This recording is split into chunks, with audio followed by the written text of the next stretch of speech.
O Senhor esteja convosco. Proclamação do Evangelho de Jesus Cristo segundo Lucas.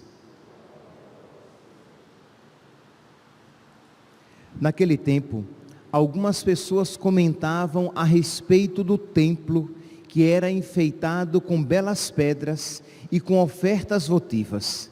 Jesus disse: Vós admirais estas coisas? Dias virão em que não ficará pedra sobre pedra, tudo será destruído. Mas eles perguntaram: Mestre, quando acontecerá isso? E qual vai ser o sinal de que essas coisas estão para acontecer?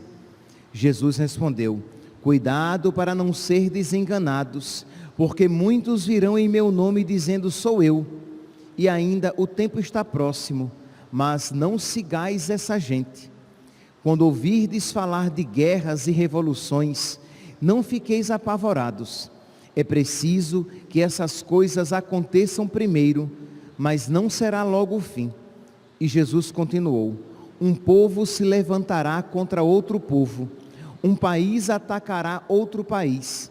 Haverá grandes terremotos, fomes e pestes em muitos lugares. Acontecerão essas coisas pavorosas e grandes sinais serão vistos no céu. Palavra da salvação.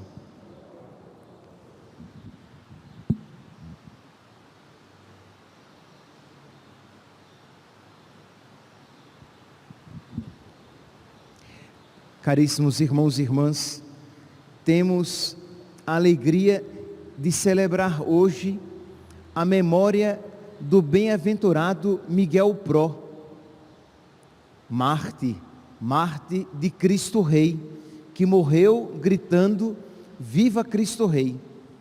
Talvez, muito provavelmente, foi a morte de um sacerdote que mais repercutiu no mundo. Naquele período, em torno de 160 padres foram fuzilados. Por quê? Porque perseveraram, foram fiéis a Cristo Rei. Mas provavelmente foi este o sacerdote mais amplamente divulgado. Pois bem, vamos então conhecer um pouquinho da história desse sacerdote tão caro a nós, né, porque tinha essa grande devoção, esse grande amor a Jesus Cristo, Rei do Universo. Nós que há poucos dias celebramos, né, antes de ontem, celebrávamos a solenidade de Cristo Rei. Pois bem, Miguel Pró nasceu no dia 13 de janeiro de 1891. Os pais católicos, mas ele não é que tenha sido desde pequeno já um menino muito devoto e ligado à igreja. Sim, os seus pais eram católicos, ele também católico, batizado, mas não era tão ligado assim à igreja ao ponto de a mãe precisar se utilizar de um artifício. Pediu que ele fosse levar um véu para o padre, como uma maneira de criar um gancho, uma aproximação com o sacerdote, já que não existia tanto essa aproximação da parte dele. E ele então um dia foi lá levar aquele véu que a mãe pediu que ele entregasse, porque o padre tinha que receber, e ele foi levar. E foi aquela ocasião, né, foi aquele o acontecimento que criou este vínculo entre ele e o sacerdote. Diz então que criou-se essa aproximação, e ele, com 20 anos, resolveu entrar nos jesuítas, na ordem da Companhia de Jesus. Mas aqui, meus irmãos, é interessante essa preocupação da mãe. Isto é, a mãe queria que o filho se aproximasse da igreja. E você vai dizer: ah, padre, mas qual é a mãe que não quer que o filho se aproxime da igreja? Meu santo, mais ou menos, porque você está pensando isso com a cabeça de agora. Mas pense que nós estamos aqui no final do século XIX, em que os católicos eram perseguidos, em que a igreja era um lugar perigoso, em que por causa de Cristo e da igreja, muitas pessoas estavam sendo perseguidas e mortas. De modo que uma mãe querer que o filho se aproxime da igreja, é de alguma maneira tornar a vida daquela criança, colocar em perigo a vida daquele jovem, daquela criança. Então percebe que uma mãe querer que o filho vá à igreja, naquele contexto, é colocar em perigo a salvação do corpo, mas por causa da salvação da alma. Então percebe aqui que tem que ter fé, de uma mãe querer, de colocar em risco a vida do seu filho. Então aqui, meus santos, nós precisamos pedir a Deus que coloque no nosso coração esta fé, que nos faz desejar, em primeiro lugar, o bem espiritual, que nos faz desejar, em primeiro lugar, a salvação da alma, mesmo que para isso tenhamos que colocar em risco o bem-estar do corpo, a salvação do corpo. Meus irmãos, é algo que nós precisamos novamente recuperar, porque infelizmente, quantos católicos, principalmente nesse período agora de pandemia, quantos católicos, para salvaguardar a segurança dos seus corpos, colocaram em risco a salvação das suas almas, afastaram-se de Deus, afastaram-se da igreja, afastaram-se dos sacramentos. Quantas vezes, misericórdia, até mesmo sacerdotes, que para salvaguardar o cuidado, a saúde do corpo, saúde esta muito questionável, tá? Porque não acredito, nem de longe, que as nossas igrejas, em algum momento, foram um lugar de risco para a saúde dos nossos corpos. Mas digamos que tenha sido, porque não acredito, mas digamos que tenha sido.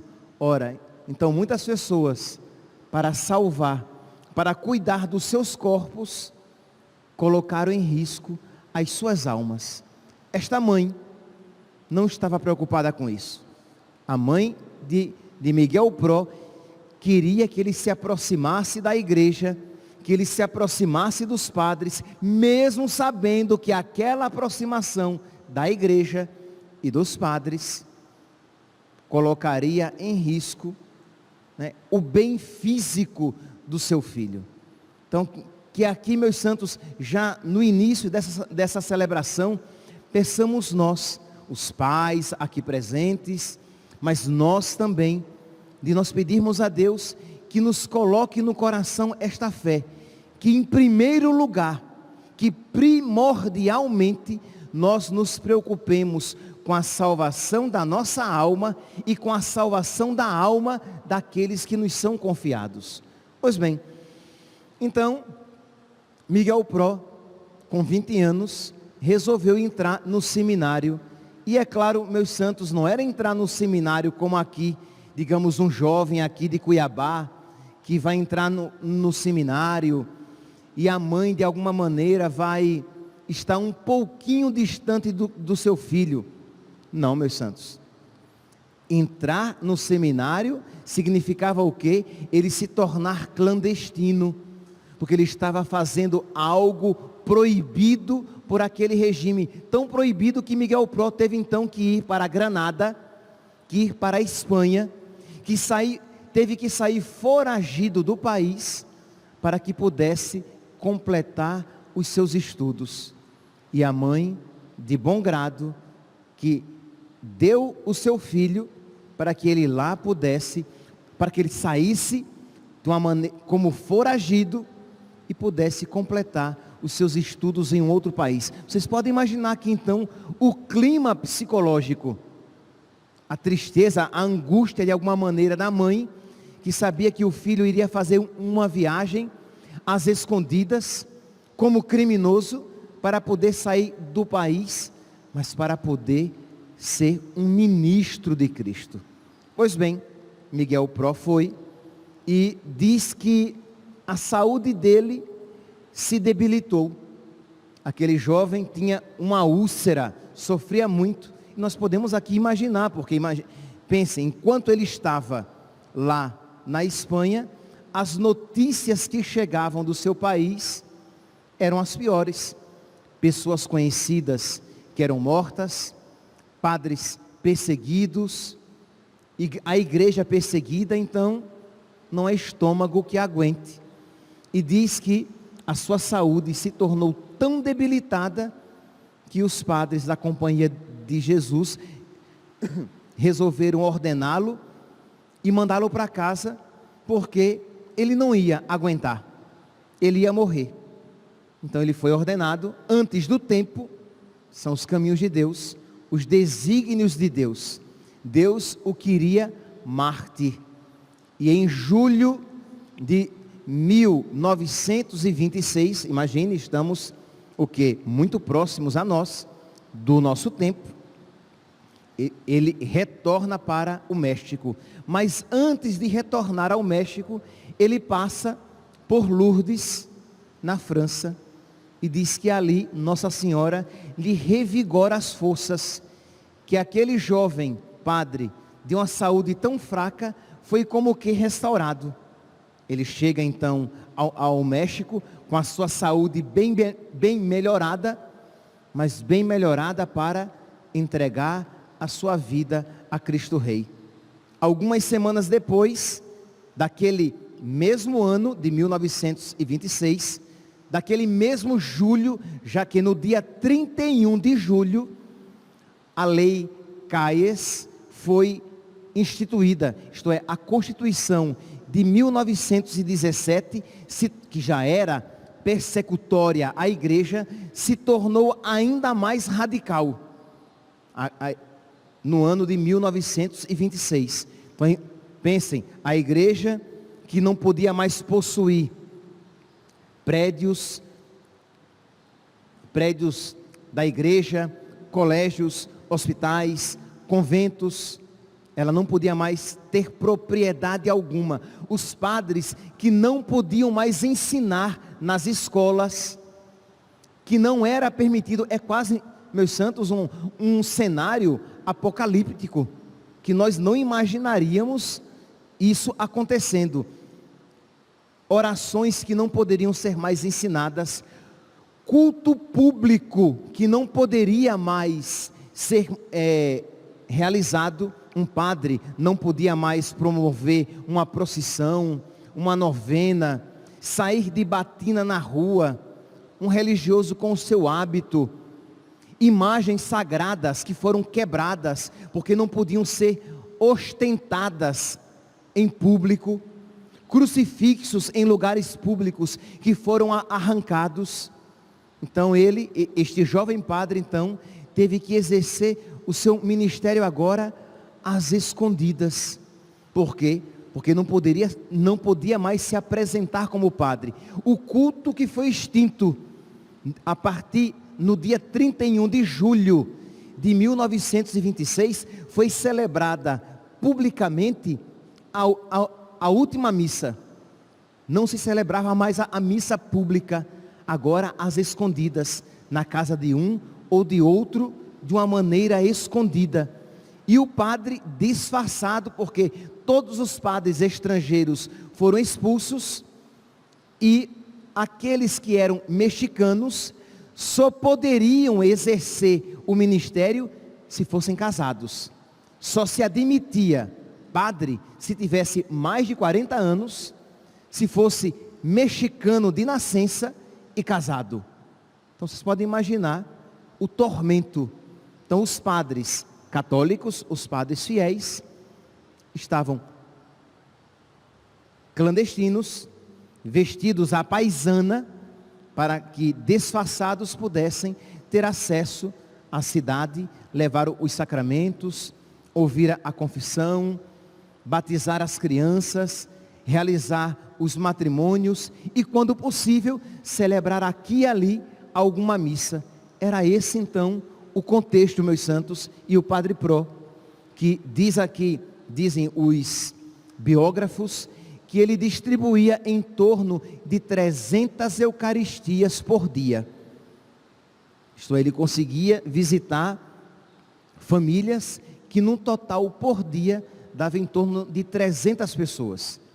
E ele que catequizava, que evangelizava. Por que, meus santos? Mesmo sabendo que ele estava colocando a vida dele em risco. Mas por que ele fazia isso? Porque ele tinha fé. Mas não só isso. Vamos aqui, eu sei que hoje é o dia do bem-aventurado Miguel Pró. Mas se ele visitava 300 pessoas, é porque existiam pessoas dispostas a serem visitadas. Entende? Porque receber um padre em casa era crime. Receber o padre e receber as instruções do padre era crime. As pessoas não podiam ter nem sequer imagens religiosas em casa. Lembrem que eu falei até na missa do domingo daquele senhor que morreu, José Garcia Farfán, que morreu porque ele teve um problema porque a sua vendinha, o seu pequeno comércio foi visitado por alguns generais e que mandaram que ele tirasse um letreiro que ele tinha no seu comércio: viva Cristo Rei, viva Nossa Senhora de Guadalupe, só Deus não morre. E ele foi, aqueles generais queriam que ele tirasse e ele se recusou.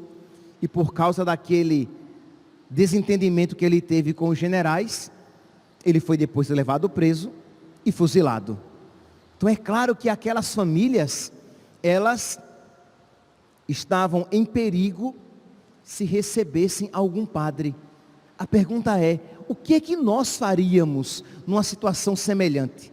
Será que nós iríamos querer receber o padre, sabendo que se ele fosse pego juntamente com a família, todos seriam condenados? Ou você iria fechar as portas, dizer fique em casa, para manter segurança, entendeu? E não colocar a saúde do seu corpo e os seus bens em risco? Aqui, meus santos, é sempre aqui o ponto da fé.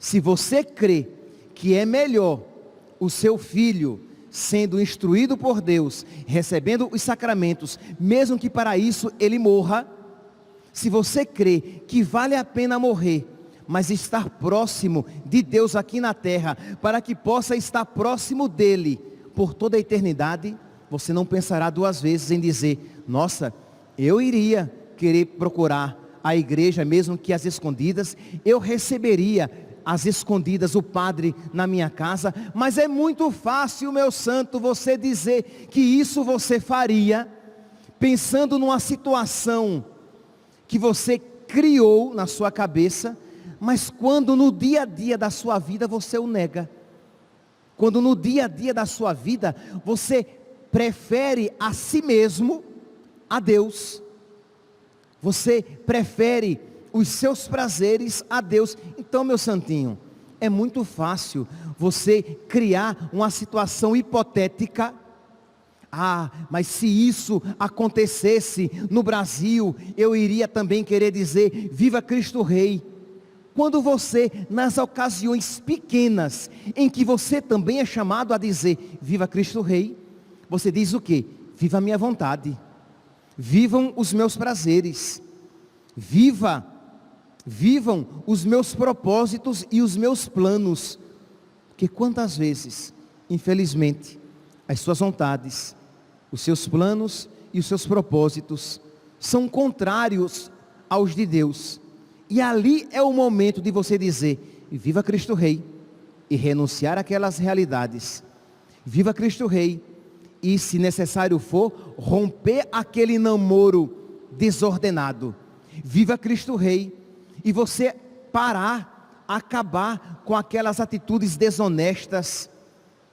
Viva Cristo Rei, e você diz: eu vou romper com os meus vícios, eu vou cancelar aquela assinatura de TV em que eu assisto tanta coisa errada. Viva Cristo Rei. Percebe? Quando você está disposto a escolher Deus, a deixar Deus viver na sua vida e morrer para as suas vontades, porque é muito fácil você criar uma perseguição futura em que você vai morrer por Cristo, quando nas pequenas perseguições da sua vida, você crucifica Cristo na sua vida. Você não diz: viva Cristo Rei. Pois bem, então, o Padre Pró, ali vivendo, né, no seu apostolado, colocando a sua vida em risco, ele foi preso 2 vezes. Antes dele ser preso e morto, pela 3ª vez, ele foi preso 2 vezes. Foi preso uma vez, foi interrogado e continuou a sua missão. Foi preso uma 2ª vez e ele sabia que a morte dele se aproximava. E ele foi solto e continuou o seu ministério, isto é, foi perseverante. Meus santos, é verdade que ver uma vida assim enche os nossos olhos de ânimo, de alegria, de vontade de algo semelhante. Mas para que nós possamos correr, para que nós possamos fazer uma longa corrida, nós precisamos começar treinando ao redor do nosso quarteirão. Eu quero fazer a corrida de São Silvestre.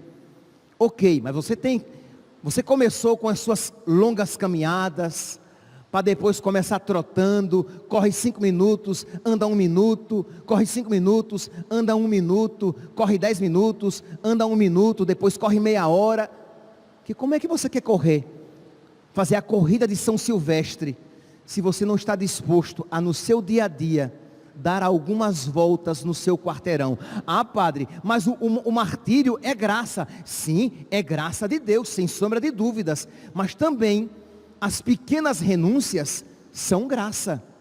E se você não se abre para receber as pequenas graças de Deus, quem é que garante que você se abrirá para receber as grandes graças de Deus? Que afinal de contas, o nosso Deus e Senhor disse: quem for fiel nas pequenas, será fiel nas grandes. Mas quem for infiel nas pequenas, será infiel também nas grandes. De modo que, se você, meu santinho, tem preguiça de rezar o terço, eu durmo, eu abro a boca e durmo. Como é que você, que não consegue se vencer a si mesmo e rezar um terço, você não consegue se vencer a si mesmo e rezar meia hora por dia, 40 minutos, você acha que vai entregar a vida por Cristo? Isso é temeridade, isto é ilusão. Você achar que será fiel num grande momento, quando nos muitos pequenos momentos da sua vida, você tem sido infiel a Deus. É temeridade você achar que você vai se contrariar a si mesmo, entregar a sua vida por Cristo, quando você não é capaz de se contrariar a si mesmo, e a si mesma com seu marido, com a sua esposa. Você não consegue se controlar e diz: eu falo. E aí você não tem controle, você é grosseiro, você é grosseira, você é impaciente, você é rude, você tem uma língua desse tamanho, porque você não sabe se controlar.